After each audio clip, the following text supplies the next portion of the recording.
សួស្តីបងប្អូនស្វាគមន៍មកកាន់វីដេអូទី5របស់ខ្ញុំថ្ងៃនេះខ្ញុំទៅបេះ cherry បងប្អូនអើយ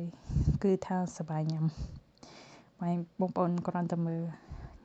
គឺថាយកអំបិលមកកតោទៅអង្គុយក្រោមដើមបេះញ៉ាំអាហ្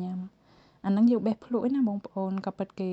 អត់ឲ្យយើងបេះច្រើនទេបើភ្លក់អត់អីទេហើយខ្ញុំបេះបានមួយកន្ត្រកមកកន្ត្រកអស់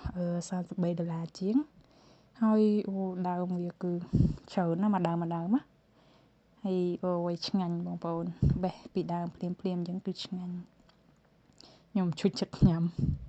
ហើយចាំមើលវីដេអូចុងក្រោយខ្ញុំបង្ហាញធំល្អបងប្អូនវារាងខ្លះទៅរាងជូរតិចខ្លះទៅផ្អែមតែឆ្ងាញ់ខ្ញុំចូលចិត្តហើយមើលវីដេអូចុងក្រោយគឺខ្ញុំដាក់វីដេអូចុងក្រោយឲ្យមើលតិចគឺឆ្ងាញ់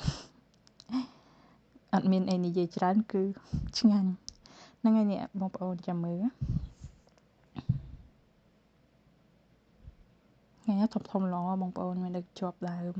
អរគុណសម្រាប់វីដេអូនេះជួបគ្នាវីដេអូក្រោយបាយបាយ